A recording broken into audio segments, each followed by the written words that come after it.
Number 10, ganing looking back on your relationship, what do you think has been the most significant factor in the success? Ila to ba guys, kaning gugma ko og kaning usa to ma gugma og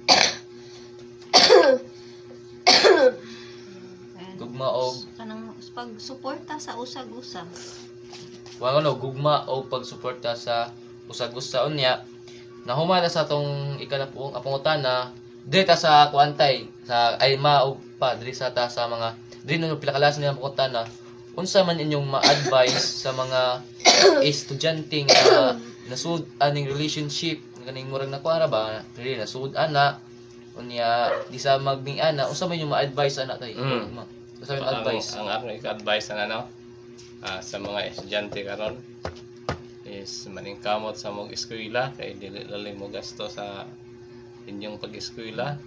I-priority ang inyong pagtuon kay para ra man sa inyong kaugmaon sad. ikaw ma unsa man advice sa mga estudyante nga nisud ni ana Sa mga students nga nisulod na ni ana. Sa mga wala pa nisulod, siguro ayaw lang usa gyud. Ayaw lang sa jud. try Kay kuan ra ba mga bata pa mo, kuan pa kayo mo sa temptation kanang duol pa kayo mo. Kung nila pa marupok pa kay mga bata pa. Nang kung gusto mo nga mulampo sa inyong pag-eskwela, siguro mas maayo kung focus usa mo sa inyong pag-study. Siguro mas crush lang usa mo ana ba. Pero kung naana mo sa relation, in a relationship na gyud mo, di na gyud kapugngan kay kuno ang gugma kapugngan pa ibaha.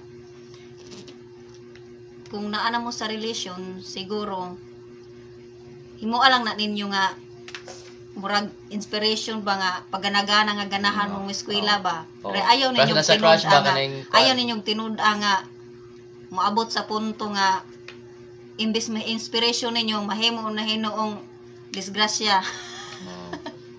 Well guys, we end of our interview. Thank you for watching and I hope you learned something o sa akong mga classmate na tanaon ta mo'y nakatunan sa akong papa ug papa about silang advice o ay sa akong kuanay gipidir mo na mga magpapa niya may tagdang mo'y nakatunan nila about silang nakiagyan about anang relationship o sa kaning mga paguyab-uyab and thank you for watching. Goodbye.